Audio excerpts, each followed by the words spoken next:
right, I got 6:27, so we'll wait till 6:30 when they throw the switch on the online group.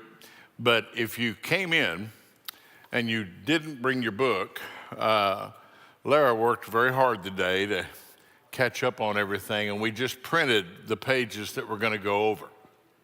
So that's what she's got out there. If you don't have a copy of that, you can grab one, get a hold of it. This is going to be very fast, so you're going to have to listen quickly to keep up with this.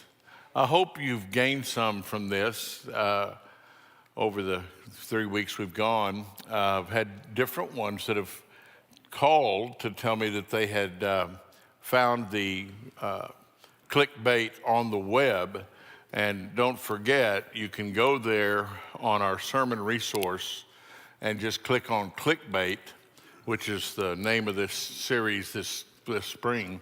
And this series will be there. All 3 sessions will be there by tomorrow afternoon or sometime. Go for that. All right. I'm going to call it a go. We'll trust that those people are catching up. I want to thank you for helping me with this and participating in this, but I'm going to tell you this information needs to be shared. This information that I've given to you over this period of time has stated from the beginning that one of the problems we have in prevention in our children's lives is that parents have not caught up. We've guided you through that fact of waking up to the fact that what's in the kids' world is certainly far different than anything that was in yours. One of the things that I haven't addressed in our discussion is the fact that you never saw on television what they're watching today. The average 9-year-old has seen more bizarre sex acts on TV than his grandfather has fantasized in a lifetime. It's a bizarre situation that little brain is trying to figure out. Now, you go from that to all the other things that are being sold on there, as well as the cultures and all the other things that are happening. If you don't talk about it, you're leaving children and grandchildren extremely vulnerable to what the world wants to pour into their minds. And it is very hard for them to sort it out. So they seek out answers to these questions. And guess where they seek them out? With other 9-year-olds, all right? So then we sit down and we get wonderful things talked about at school. And then one of them says, I have a 12-year-old brother. And that 12-year-old brother feels like a hero when he comes in and gives them all this information that you failed to give them. Now, tonight we're going to begin on checkup. Now, this is on page 66 in your book. But this checkup has to do with how do I prevent drugs in my family? How do I prevent my child falling victim to that? Now, you may find it interesting that the way I begin is with discipline. The key to this is that you can get discipline as disciple and understand it better than maybe discipline from the way you received it. I think that the way we received it was more in correction or control, and we're going to talk about that. But children need to be discipled. Now, why is that? Well, they need it for protection. They need it to be able to know that they can protect themselves. There's an element in which a parent not telling a child not to run in the street, the child will run in the street. So you need discipline so that they will learn, don't do things like put your hand on a hot fire. They also need it to get along with others. If they don't learn that kind of discipline, they will steal from others, they will take from others, they'll make a lot of noise, they'll embarrass themselves with others. You create their social boundaries. Discipline is very important. But the third one is to understand limits, and that limits are not to keep you from something. Limits are to keep something from you. They're to keep you from being exposed or hurt or harmed as long as you stay within these boundaries. Now, the purpose of discipline then is to teach acceptable behavior and behavior that causes you to be liked and behavior that causes you to be safe. If you don't do that early in the life of a child, that child by age 5 has determined who's in charge. They will have determined whether they are the ones in charge or you are the one in charge. If they've learned to contest you at a certain level and argue with you and, banter back and forth, and they can beat you down and cause you to give up, then they know who's in charge. And that creates nothing but fear in their lives. Discipline is not punishment. Punishment or physical aggression to try to stop the behavior of a child is a control factor that doesn't work all the way up through the prison system. We try to put people in prison and control them thinking it will change them. And it does change them. They come out much worse than when they went in. But the truth is very few are changed by that prison experience. A control factor causes them also to believe when I get big enough, then I can hit somebody and make them do what I want them to do. And they learn that physical action is where I can find the greatest power. So I need to be strong. I need to be physical. Now, if you are parenting, it is absolutely, I can't tell you how important it is to use something besides your hands. If you are going to follow through with a type of corporal punishment because the child would have been hurt and you say, well, I wanted them to have some physical feeling because of that, do not ever use your hands for anything but love and attention and that kind of correction. That's what they're made for. Now, let's quickly talk about the danger of anonymity. How many of you have made the statement, if my parents find out, I'm going to be killed? And now, how are your parents going to find out? Because of Mrs. Pushpatas. She told everybody, she looked out her window and she called everybody when you got onto the block. They knew what kind of car your parents had. They knew what kind of dog you had in your backyard and if it got out. And they certainly knew when you were on the wrong street that you weren't supposed to be on. And that safety net, how many of you lived in a world like that growing up, right? And so that safety net became the place where you were pretty well controlled. I mean, you could leave your parents' driveway and go 4 blocks in any direction, and you'd get ratted out if you threw a rock. I mean, it didn't matter. Well, this anonymity is something that causes kids to do things that we never would have done. You know what a TG&Y store is? Okay. I had a TG&Y store down by our house, and we were in the store one day, and I popped off or said something to the manager. My mother knew about it before I got home. And so I learned you don't do that because our culture, and as I guess Hillary Clinton used to say, the tribe was raising the child. Now, in our world today, you can't trust the tribe. You know the stories where the man's tried to correct. We had a blow up in our neighborhood where some boys were doing something totally inappropriate, and he posted back and he said, if you want to correct my kid, you come talk to me, don't you talk to my kid. Well, I wanted to post down there, okay, we'll just let your kid run in front of the car. We won't bother to tell the kid to stop. We won't bother to let the kid go. Let me tell you something. Children who die in Weatherford are everybody's responsibility. Children who die from drugs, children who die from any violence, children who die are everybody's responsibility. You can't just say that was a bad parent. Children in our culture that are dying because of this stuff. Somebody's not doing something. I am absolutely inflamed about what's going on the world stage, that one man gets to do what he's doing right now and everybody's afraid to touch him. And people are being killed, children are being slaughtered, ladies are being raped. I'm just stepped back going, are we completely insane that we can't figure this out? Well, I'm telling you, the dangers that have come on our kids are extremely important today. But the biggest thing I can tell you is that an informed parent is a child's greatest asset in surviving the dangers. If you want to make sure your kid never does drugs, then you find out about drugs. If your child knows that you know what the drugs smell like, look like, if your child knows what all's going on, then you get informed.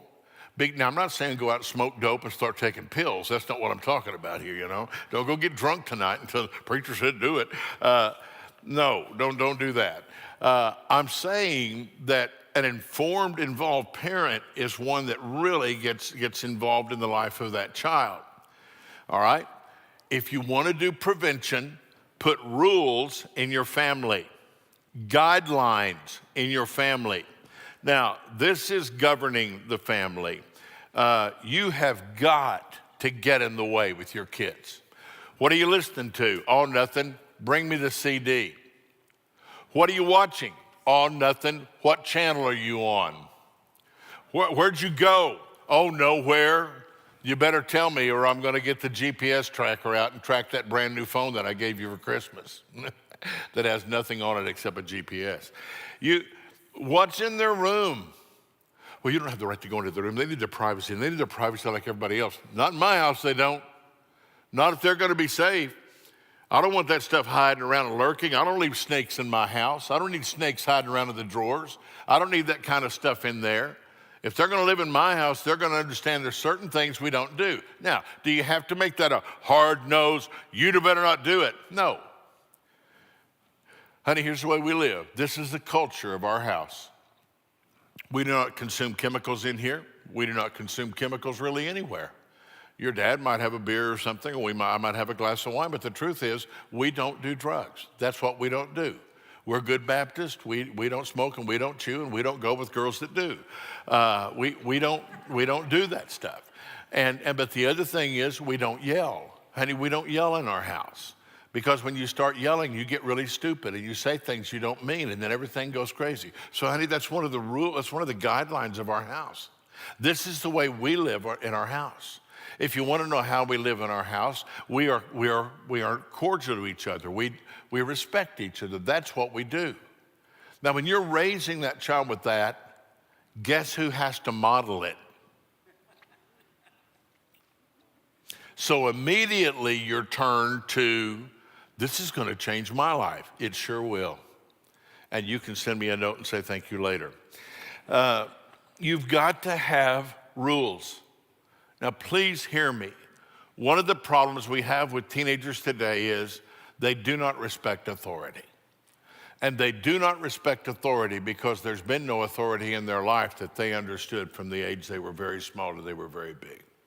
They may have known somebody that they feared, but not really respected. I've talked with so many different people who feared their father, and they loved their dad, but they feared him. They didn't respect him. They feared him. And that's, as we found out last week, two different things. Now, I want you to understand as well that these guidelines, when you set them out, teach them to follow the rules. And if you want, now I'm talking from here up, okay? I'm talking down here about these babies, these grandkids coming up. If you want them to respect the rules when they are teenagers and they are older than that, show them the importance of respecting those rules now. Now, I'm going to say one more thing very quickly, and that's on music. I don't think I even put it on here. Here it is. Music is addicting. There are many, many people who've become addicted to music. And the reason some of that is addictive, and I could do this right now. I could stand somebody up here with their arms out just like this and hold my arms out and say, pull my arms out, and they would not be able to pull my arms down. You can put a headset on me and crank up the volume, and I don't care how many times you tell me I can't hold that arm down, you can pull it down with 2 fingers. All focus is gone when you start pumping that music into the ears. And often it doesn't matter what kind. I guess if you have a microphone, it doesn't matter which way you cough. The truth is that if you don't know the lyrics of those songs, I can't understand a word those songs are, you better get on the web. And you get on the web and you read the words, you would be shocked beyond belief to see what the real words were at the Super Bowl. You would be shocked beyond, many of those words were actually they're not even allowed to be said on TV. And yet this is what, and you're going, well, that's one of my daughter's that's one of my favorite singers. Well, you better, I suggest you pay attention because it is pumping right into the right side of their brain. All right, pay attention. Right side of the brain, emotion, colors, sounds, pictures, all of that. Right side of the brain. No words. No words over here.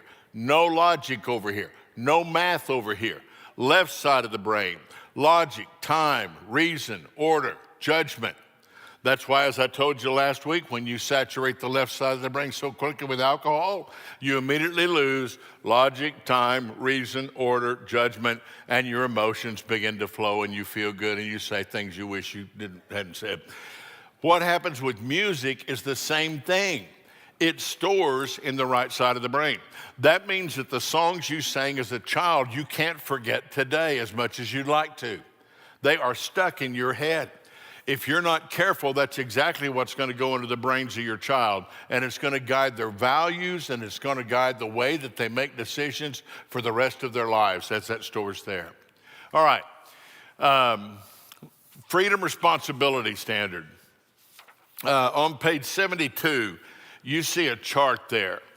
Now, this is a very simple standard and should be shown to every child between the age of 2 and 20. And that is, here's the way we're going to work this. When you were born, you had zero responsibility and zero freedom. I put you in a cage. I didn't let you out. You had no responsibility, though. You had total freedom within the cage, but I had you in the cage. As you grew older, we brought you out, and we put up little safety gates, and we plugged things, and we said you couldn't go into certain areas. As you showed responsibility, we granted you freedom. Here's the greatest violation in society that has caused the greatest damage among all of our cultures, and that is we have given young people too much freedom before they showed responsibility. And they don't know how to handle what they are receiving. They are immature in their thinking. They are emotionally driven. They are pumped by the music. They are fed by the media. And therefore, they take on whatever the culture has to offer. You can say, I don't understand why kids do that. And I would say back to you, I can't understand how they keep from it. That if you've got that pumped in all the time and you're in that culture, that you aren't somehow going to buy in with that. What you have is, you, as a child shows that responsibility, you grant them freedom. Anywhere in life that works. Anywhere in life. If we do not follow the law, they will eventually put us in a cage. And the way you get into the cage is you consistently violate your freedom. You consistently violate it. Therefore, if you do not do this in the proper way, you are leading that child to self-destruct. You are allowed, look, don't put a 16-year-old in a Camaro with a big engine with the maturity of a 12-year-old and think you're going to help them. Oh, they'll love me more. They'll behave better. I buried a young lady. Her parents told her, if you'll just get away from this guy that had been selling her drugs and getting her involved. He was a car dealer. And he said, I'll tell you what, if you'll stay away from him just for 6 months, I'm going to buy you whatever car you want. You can have any car within reason down there. I'll get you any car. She stayed away from him for 6 months. They thought they'd won the battle. The day they bought her the car, she drove and picked him up. He drove up, crossing a train track. Train hits the car, kills her, breaks his arm.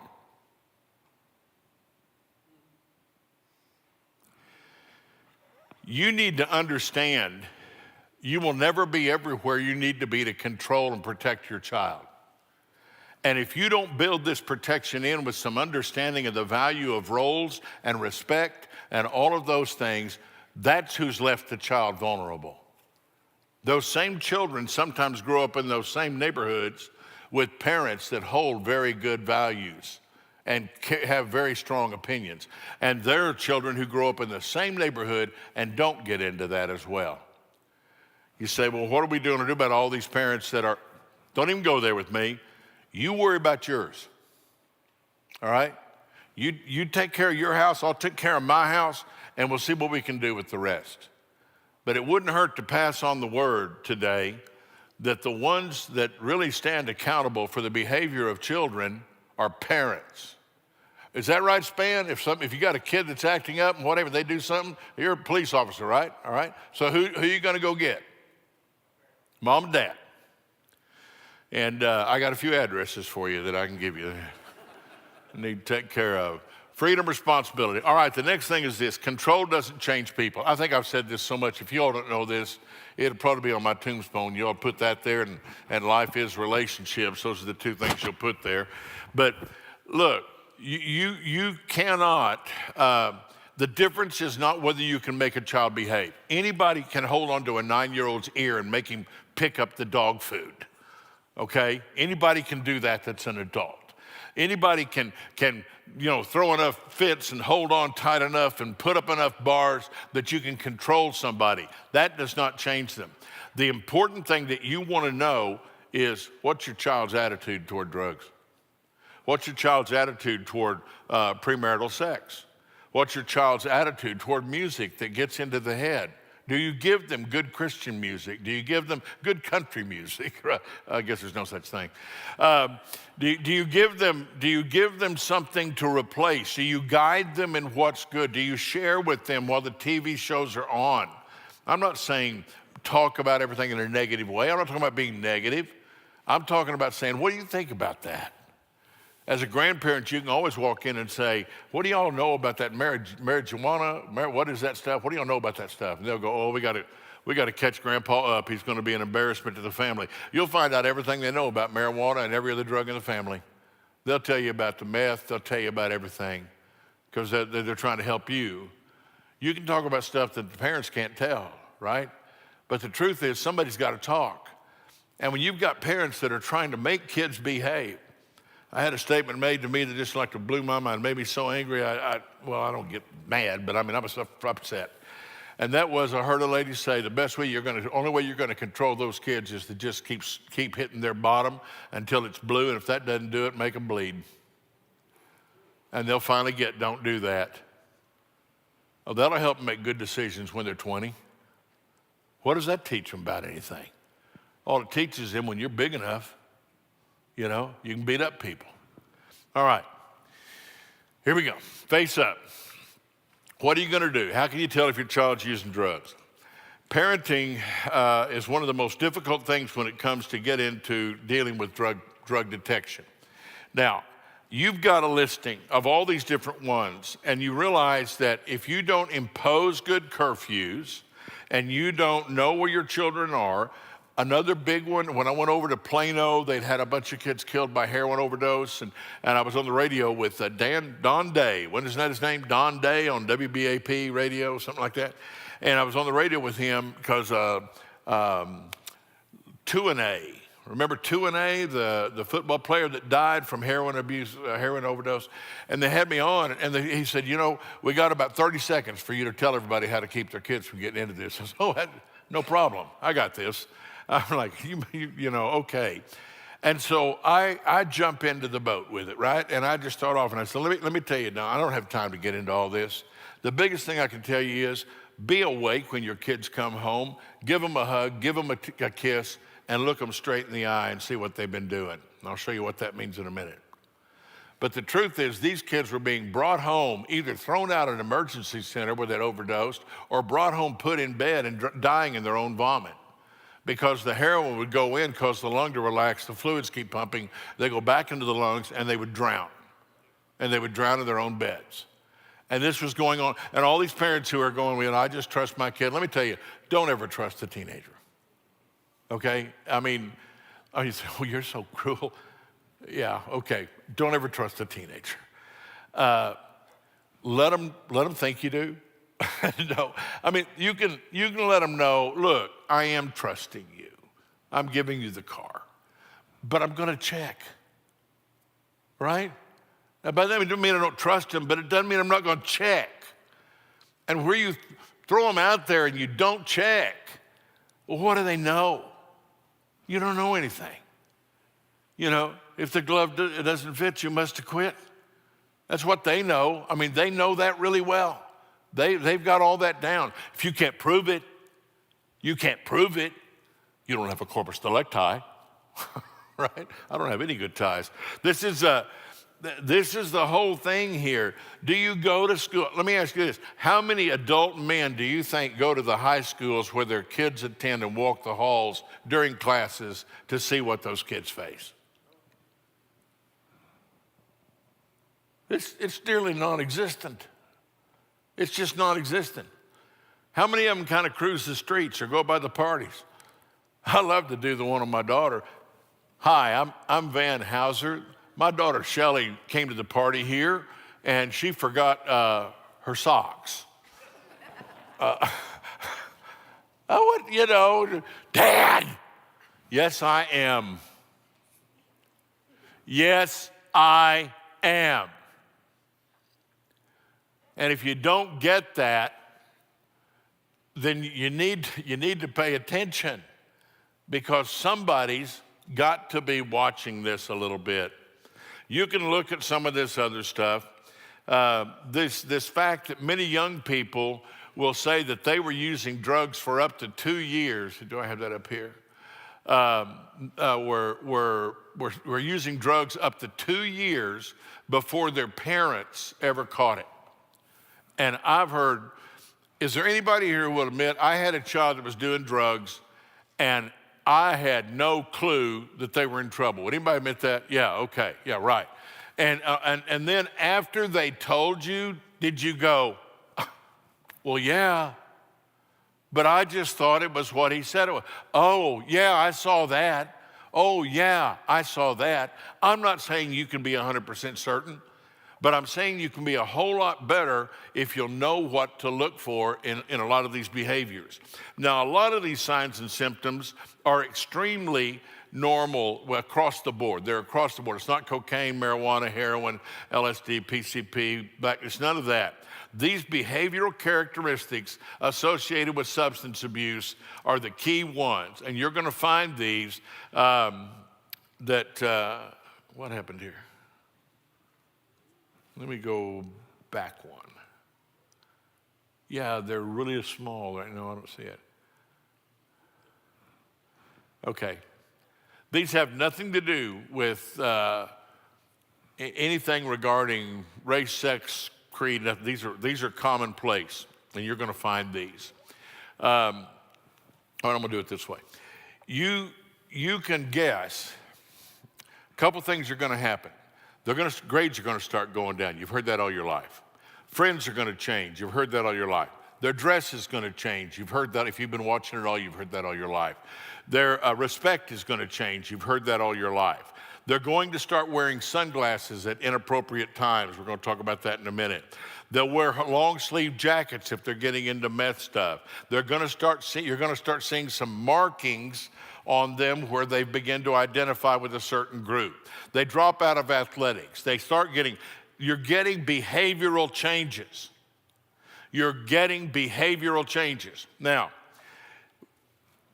if you're doing a depressant, you take that depressant, whether it's an opiate, whether it's alcohol or anything else, slurred speech. Why? Because you just hit the brain. They cannot stop the slurred speech. All right? You're also going to recognize they're having trouble walking. You're also going to recognize if you have a teenager that they come in with Listerine on their breath from smoking or drinking, right? Because kids just drink a whole lot of Listerine just to clean their breath up before they come home. If you want to see what they're, and get this, I can say this to most of you, I think, sitting right here. Just think what you did. Where you hit it, how you hit it, what you did with it, how you managed to get by, and you have to realize that kid's going to be doing the same thing. You look for things that they roll up, anything that's rolled up in the car, anything that's stuffed behind, look for it in different places. But one of the biggest things you're going to find is that as that increases, you're going to see more and more signs. We'll talk about those. Let me go through this so you can get an idea. If I am on a methamphetamine, you're going to notice that I cannot stay still. If you're doing speed and you're doing speed rate, you cannot stay still. And you can say, stop jumping your feet, and they will. But something's got to move. Their body is wired. Their system is wired. They cannot stay still. And they're going to look at you, and you're going to notice their eyes are darting. Their eyes will not look in one place. Their eyes will be moving side to side, up and down, back and forth. They're going to be very nervous. You're going to find if they've got more on the methamphetamine, on the stimulants, you're going to see not only this excessive stuff, but they're going to be very argumentative. They're going to talk fast. They're not going to be willing to listen. All of this is going on under meth. Nose will run. Some of those signs are there. Now, if you see someone who's on a lot of meth, and if you get there, God bless you if you get to this point where you begin to see the needle marks. But the needle marks are not only here, they're under the fingernails. They're in the feet. They're wherever they can insert this needle. They know this is dead. This is when they're almost gone. I mean, they're just shooting up and they don't care. But there's an awful lot of this going on. When they're on cocaine, cocaine and meth have one thing that you must understand is I think the main reason they do it. You're Superman. I mean, you're Superman. There's nobody bigger than you. There's nobody better than you. There's nothing better. You are it. You've got all the strength in the world. You got all the energy in the world. You got all this going on. If you're in the workplace, somebody who's on meth and they come back in, that meth's going to burn off in about an hour at the most. I mean, that'd be maxed out. When that burns out, guess what happens? All the dopamine in the brain that's supposed to supply you what you need to be able to function normally is gone. You crash. You've been turning out 50 pages a second, and now then you can't unfold one piece of paper. And you're mad, you're irritable, you're angry. And you've gone from this high-flying jet man down to this crashing. Your teenager is doing this. They're just doing this. And when they're doing that, you're going, what in the world's wrong with you? That's a good question. It's a good one to ask. How come you didn't get in on time? I don't know. You got any chips? Anything salty maybe, a couple bags of them maybe I could eat. Okay, what does marijuana do, right? You get the munchies. What does marijuana do? You lose track of time. What does marijuana do? It causes depth perception problems. Sorry, Dad, I ran into Mom's car when I pulled in. Why did you run into Mom's car? I've got depth perception problems because of the dope I smoked. No, she parked back too far. All of this, if you know these, if you look at these signs on especially on marijuana, you're going to start, if you know what it smells like, we used to carry the little tablets. Have you all seen those? They're tablets that are marijuana without THC, and you can burn them, but just go out and get a hemp rope and light it on fire. You can get an idea. Or go to any concert with any normal musician of today and sit in one of the rows, and you'll get an idea of what that is. We say, well, how come they're going to legal? How bad is it? Well, they're going to tell you it's not any worse than alcohol. Huh? What? It's not any worse than alcohol. So you're telling me it's only going to kill like 23 million people a year? You're telling me that families are going to get disrupted? You come sit with me when you got a mother of 4 children trying to explain to me why her husband can't get home because when he's driving down the road, he goes over to see his 18-year-old girlfriend whose mother is in the house giving him marijuana while he has sex with his girl, with her daughter. And you say, well, that's just sick. Our world is sick. Our world is sick. I mean, that's what I deal with and what I can't even begin to tell you. And Span, again, you know this. You see it every night. But the truth of the matter is, when they're doing that dope, they're stupid. That's what they call them, dumb, stupid. Zoned out, bummed. Why? Because they have lost the capacity to think. Mood alteration is mind alteration. When you alter with chemicals your mood, you are doing that and you're affecting your brain. Now, there's a point to which you may become addicted, and we'll talk about that in just a moment. But the truth of the matter is, why are you doing it? To chill. Well, why do you need to chill? Because I'm sick and tired of the pressure. I don't know how to cope. There are people who have grown up to the age of 30 and never had to learn how to cope with anything because they've always just smoked dope whenever it got bad. And they don't know how to deal with stuff. Some of those people are parents of children and they don't know how to deal with stuff. Now, when you get into some of these, well, let me go another step. So it's very simple. I'm on page 78. It's very simple. If you can imagine that you are wired and you just literally, I'll give you a shot. You ever had anything fall over in the house in the middle of the night? When you come up out of that, what happens? Every sense in you is totally alert. Everything in you is alive. You can hear roaches walk. You can see through walls. You are just like this. You just had a meth ride. You just had an amphetamine ride, except it lasts, and you were able to do everything. Now, LSD, PCP, not a lot of that around anymore, not a lot of hallucinogens around. You hear sound, you hear colors and see sounds. So if I was talking, you would see little dragons coming out of probably little angels, coming out of my mouth and fluttering around. That's what you would see. And so you would stare wildly at that, you know. The problem is this all goes away. Crack high lasts about 15 minutes, 30 minutes, something like that. All the dopamine goes out of the brain. Boom, you're down. You took it so you could get high. You got high, and when it was over, you went low. And you got to have some quick. And you're right around the corner from the crack house. And you go back to the crack house because you're going to get some more. If you live around a crack house, you better pay attention. You go back to the crack house because you're going to get some more. But you don't have any money.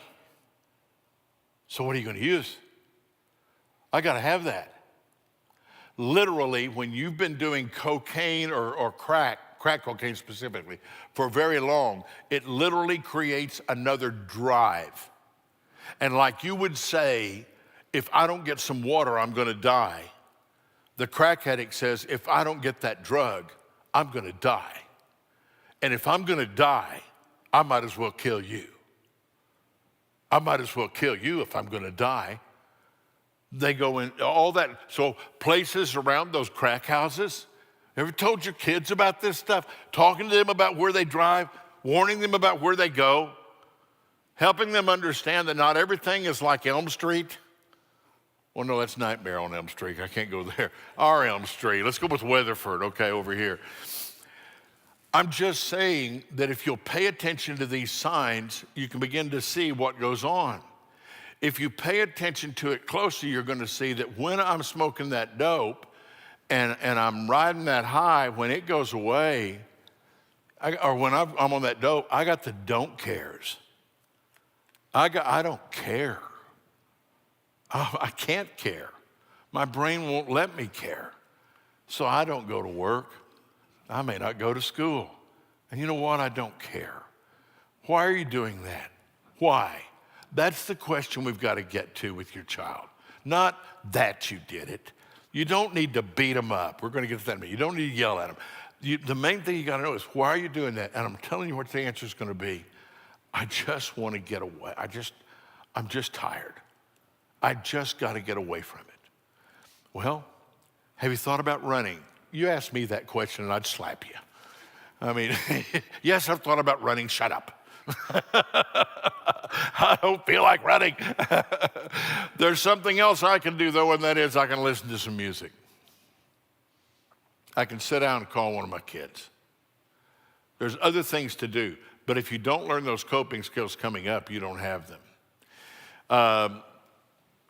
On the main issue that I want to show you tonight, did it fall off? There it went right there. Louis, come up here. I'm going to show you something. If you look on page 78, when your child comes in, one of the things that you can understand is that when it affects the brain, almost anything that affects the brain affects the eyes. So if it affects the brain, it's affecting the eyes. You've driven by a highway patrolman somewhere and seen him doing this kind of stuff. Well, it's not rocket science. This is just a cop doing it. Easy, keep your gun in. This is a very simple procedure. Number one, if you're doing some type of a chemical, I should be able to point this at his eye, and immediately his pupil will contract. Anytime you put the light in his eye, his pupil contracts. That's normal. Guess what happens if you're on marijuana? So why do they wear sunglasses?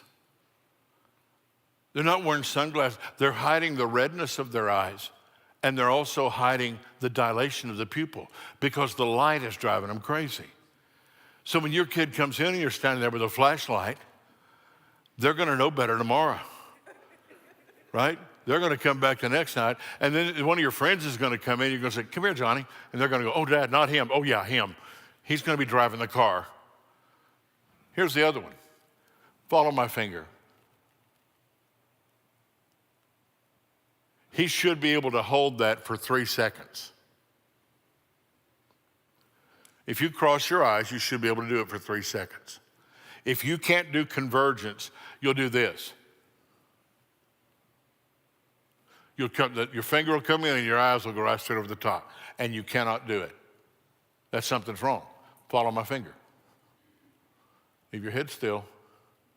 Follow my finger. Follow my finger. Up your nose. Nystagmus. Nystagmus. You should be able to have a floating right to left, left to right, unless you have a doctor's order.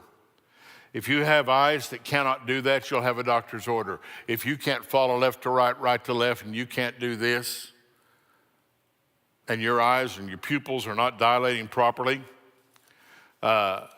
the rapid eye movement, if you're looking at them and they're jerking, go ahead, try to make your pupils jump.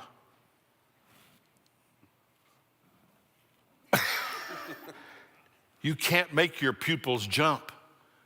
If you're on meth, they're going to jump. They're just like this. If you're on speed, cocaine, they're going to be jumping. Now, don't go home and get drunk tonight and try to see how all this works, all right? I'm telling you, but if that's going on in your child's head, they've got a drug problem or they got a brain problem. There's not an in-between. If they do have an eye problem, get them to the eye doctor, but there's too much going on here. Because you see, the other problem is he's already 2 hours late, and he's come in late. And I'm beginning to smell some things now.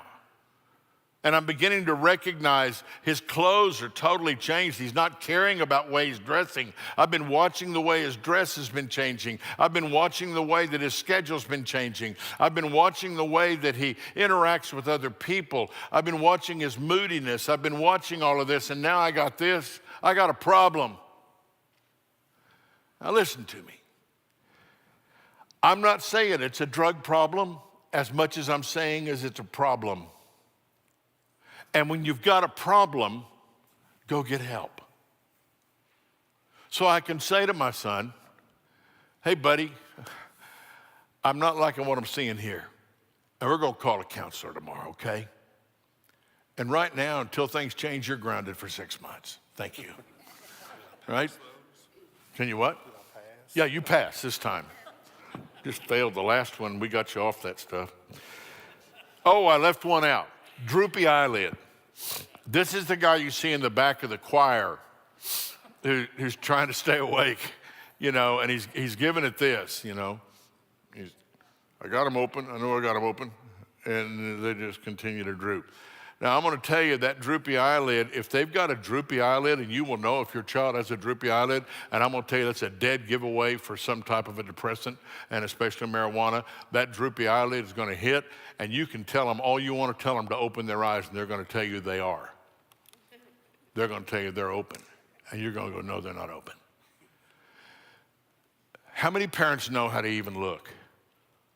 With marijuana being all over the place and getting ready to spread everywhere, and your kid beginning to use it to try to cope with life and not developing coping skills, your grandchild beginning to get into a situation where they've got these friends that are smoking it and say there's nothing wrong with it, and you're telling them, hey, it gets into the brain, and when it gets into your brain, it clogs up all the receptors that are going through your head. I don't want to mess up my brain, dude.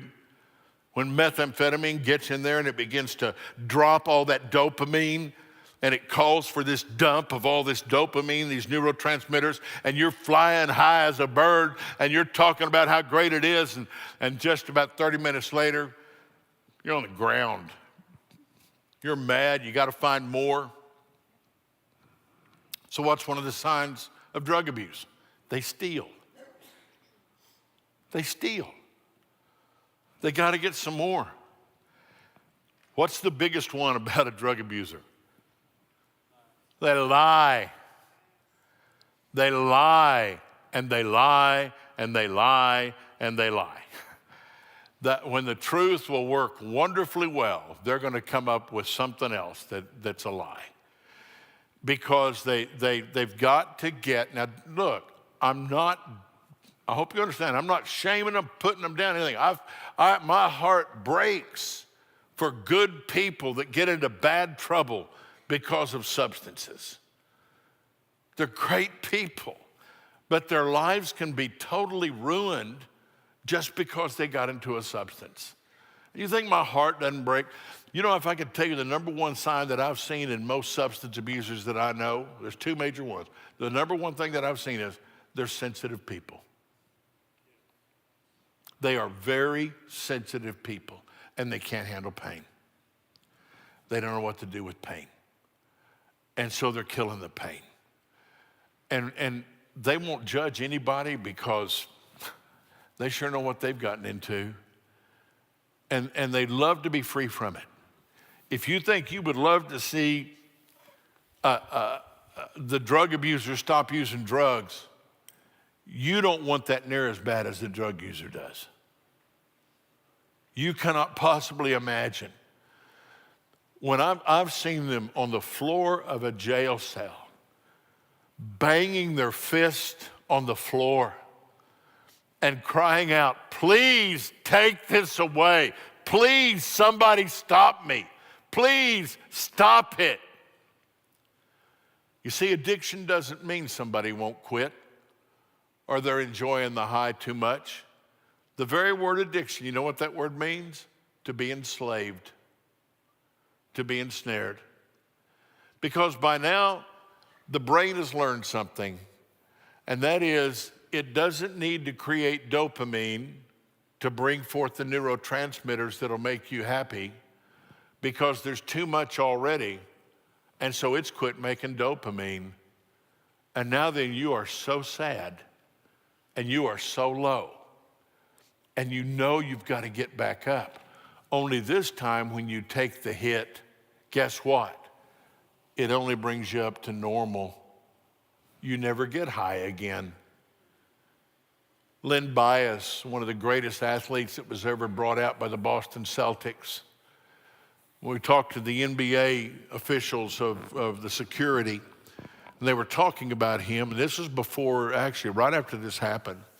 I was at a conference, and they said Len Bias was going to be given the greatest contract ever given a basketball player by any team, Boston Celtics. And that night, knowing he was going to get that contract, somebody put him in touch. They knew he did cocaine. The Boston Celtics knew he did cocaine. Everybody thinks it's okay because nobody's getting hurt. See, I can do it all the time until what happened to him. And he got in touch with a drug dealer who said, I can get you some good stuff. He was in a different city, different town, got a different guy that put the stuff together.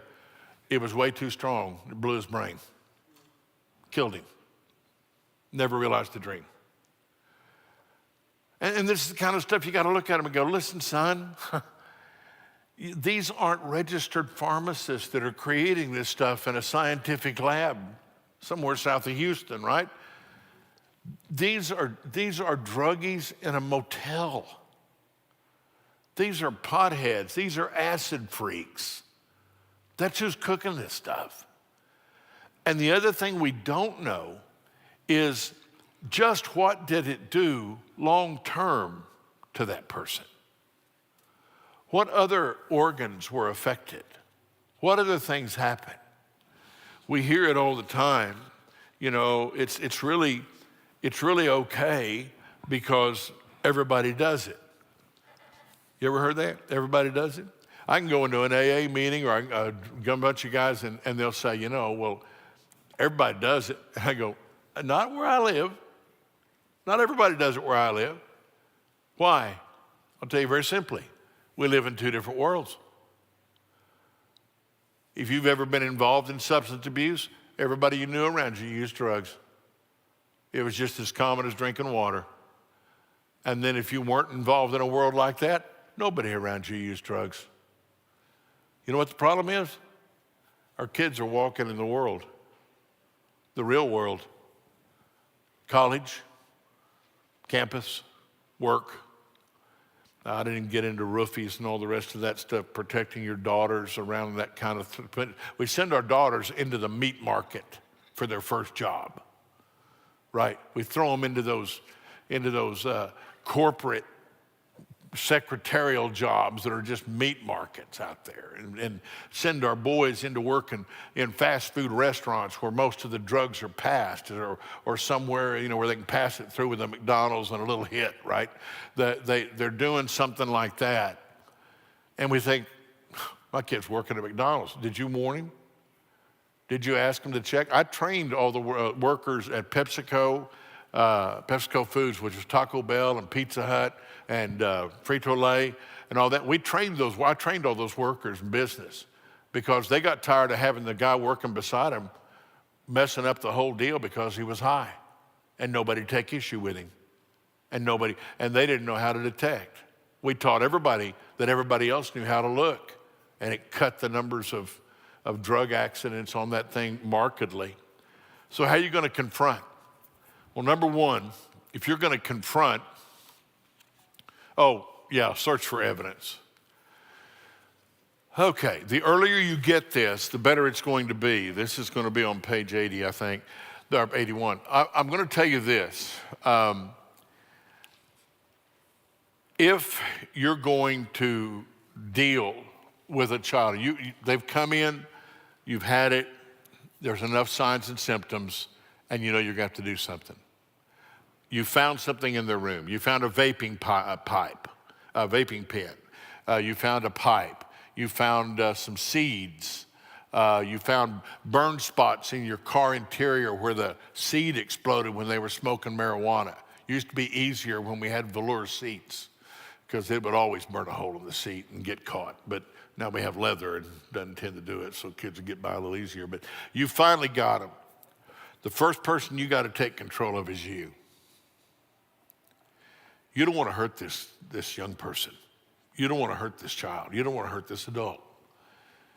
The first emotions you want to show if your child comes in 2 hours late or not, I'm going to kill you, but the first emotions you want to show are, I'm so glad you're home.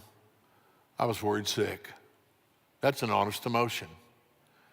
If they're finally, you've got evidence on their drugs, all you got to do is just say, look, we're going to have to deal with this, but you're going to have to get control of yourself. Deal with your own emotions first. And if you think you're going to explode, get out of there. Don't do it. Why? Because which side of the brain are you going to be talking out of? You're going to be talking out of the right side of the brain. And you're going to be saying stupid stuff. You're going to be saying stuff you regret you said. I wish you were never born. Well, you shouldn't have had sex with Mom. You know, that kid will come right back on you. I mean, it's like boom, you're going, I didn't mean so, that's not what I meant. Well, you should have. And the kids they got you. So what you've got to figure out is, what am I going to say? It may be that you're going to see enough of the family that's aware of this that you get together a group that is going to do some type of an intervention. Oh, I forgot these other ones. Listen without accepting excuses. Whoops. Don't just stand firm. No, we're going to drug test. We're going to drug test. Well, those things don't work. They'll be fine. Well, then that's fine. It's my decision. Well, I'm leaving. You know, I can't stop you. I can't stop you. But I can tell you this, that would be probably the most horrible mistake you ever made in your entire life. Because I'm not trying to hurt you. I'm trying to help you. But if you don't keep your cool, you're going to start saying things that you wish you'd never said. You're going to get out of control. But when you, in front of them, weep over what's ahead and the pain you felt, and you share how badly how you feel about being lied to, and how bad it feels to have someone you trusted so much to hurt you like that, and you share what you really feel about, this is not what I want for the rest of my life. This is not where I want to go for the rest of my life. And I've got to find a way out. And we've got to find a way. That's the truth. We're looking for tomorrow. We're not looking how to punish yesterday. You're not looking at that point, how to figure out how to hurt them because of what they did. You're trying to figure out how to help them so we can go on. And the truth is, when you really get that down to them, most of them are going to say, thanks. Questions you don't ask them, who else is doing this? What's this going to be about? We can ask that later, okay? You know, where'd you get it? What difference does that make right now? The only thing that matters right now is I need to figure out how I'm going to help my son or my daughter, my husband, my wife, my cousin, my nephew, my neighbor, my friend, my brother, my sister. How am I going to help them? That's all that matters. And you're not going to do that ripping them up. Remember, most people are good people that get hurt because they do something that causes bad things. They're not bad people. They're not bad people. But the truth is, they've done some pretty bad things. And if they don't get control, that's when you go to we'll talk about it later. What about drug testing? I will tell you this, drug testing is pretty accurate on the five panel screen, the major drugs of abuse. It is not going to test right now, I don't think, for fentanyl. It's not going to test. It may test for narcotics or opiates of some type. All this stuff about, well, I heard if you eat some opiate seeds, it'll show up. You're right, but they've got a way to check on what that was. And also, you might have the receipt from McDonald's. But the point is, they need to go see. We need to find out. Now, if they say, I'm doing it, don't waste your money. Don't waste your money. If they say, yeah, I'm in trouble, this is what's going on, you don't need all of that. But remember what I said. If their behavior, if they're not being attentive in school, if their grades are falling, or if they're not making it to work, or if they're losing their job, or if whatever, you know, when on an alcohol employee, most employers will let that employee go until the place where they literally have to fire them. And they never think about the family at home.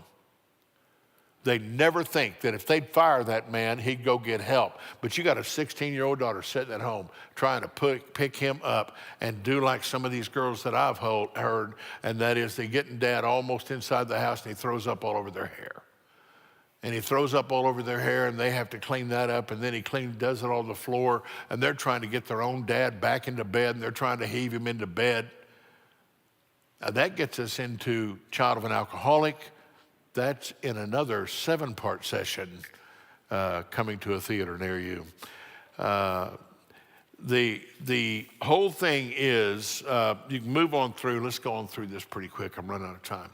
It is a family affair. Oh my goodness, I've got to move on. Read the book, read the book, read the book, read the book, all the way over to, I've gone over most of this, page 91. All right, now here's what I'm going to tell you. The stages, whatever stage you catch them in, it is a family problem in that no drug abuser can reach the place of killing themselves unless somebody helps them. Enablers kill addicts. Who is an enabler? On page 90, you've got all the signs of the enabling checklist: overlooking facts, discounting actions, projecting blame, minimizing consequences. Every time you call in, well, he's sick. He's not sick. He drank too much last night. And by the way, when you drink too much the night before, it's not just a hangover, it's poisoning. The problem, the reason your head hurts is because it's been poisoned. And you call in and let it go. Here come all these things. Well, I don't want anybody to know. Yeah, you may be who are you fooling? Who are you fooling? Your kids know it. Your family knows it. And everybody's watching you like a fool. You're staying with her. You're spending your time. You're going on. You're calling friends and trying to explain why you're late. You're covering up for the trouble they get into. You defend them when they're wrong. You minimize their use as normal. You say, well, all the kids are doing it. You find it difficult to say no or discipline them. You find yourself taking the role of peacemaker or caretaker. You're trying to take care of them. You want to make sure. Then you start doing drugs. Now you're drinking because you're having trouble. Your work gets messed up. Now you can't do your work because why? They're always on your mind. You know what you're doing all day long? You're thinking about them. How do you know if you're an enabler? When you're thinking about somebody else and how to control their life all day long. That means that is called codependency. You literally they have now become your life. And you're now in the middle of all of this. And if you think you're helping them by worrying about them, you're wrong. You're so wrong. More and more of my thoughts are centering on them. I accept empty promises. I feel guilty and embarrassed. I work to hide the problem from others. I've made idle threats or decisions. I feel like everything would be fine if they just stop. If they just stop, everything would be fine. That's a lie. Your family's messed up. You're going to have a lot more done than that. I've created quite a mess right back here right now. Well, we'll just sit on that. I'm the only one who understands. You've become the enabler. Now, I'm going to tell you, it sounds like love. It really does. But enablers kill addicts. And you can love somebody to death because you just don't want to hold them accountable. But here's what I want to say to you.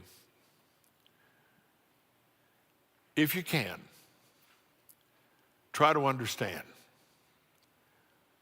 that they're fighting a battle for their own life too. They get into rehab, they're working through stuff. That's where you've got to step back and go, can't imagine how hard this is. I feel like I'm going to die if I don't get a drink. Above all, you take care of yourself. You build the boundaries back, reestablish the trust zones, and you begin to work through it again. And you begin to trust them, and you begin to give them a little bit of love, and you give them attention, and you begin to show them that you are responding back. Tell them how bad you're hurt in no uncertain terms. Get all the pain out. But here's what I want to say to you if you've got a family member who's addicted. If you're going to put it back together and you want to be back together as your son, your daughter, your wife, your whatever it is, tell them what the price is. Let them pay it once and move on. Don't make them pay it with the rest of their life. There's somebody in this room whose son told me one time when I was working with him, my wife said to me, I'd had an affair, and I was guilty, and I said, it's okay. 2 years later, she said, carry out the trash. And I said, I will in a minute. And she said, I can't believe what you did to me. 2 years later. He said, I'm not going to live with that.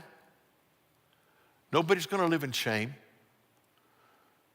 So you got to bring your child up and let them know, I love you and I'm going to respect you again. And we're going to build this back, and it's going to be better than it ever was before.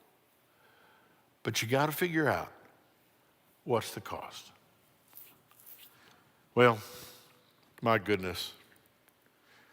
I used to do 12-hour conferences, so this is a little short for me. But I hope in some way I've helped you. Is anybody mad at me? Okay, just two. I can handle that. Thank you for paying attention.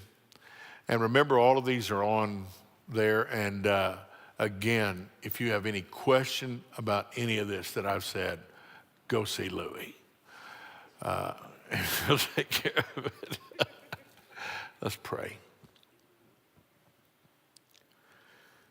God, there's so many snakes.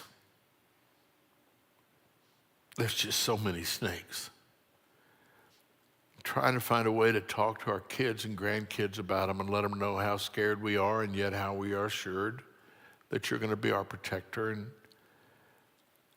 God, there's so many snakes that have caused us to be hurt. They've caused us to lose and to grieve. So many snakes. God, I realize we're never going to kill the snakes. They will always be there.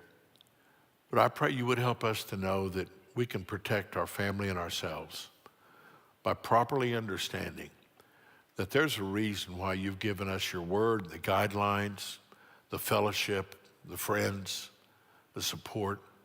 There's a reason for that. And we thank you for that. Bless these as they return to their homes, and bless their homes. In Jesus' name, amen. Thank you. Tell the nursery workers I'm sorry I kept you, okay?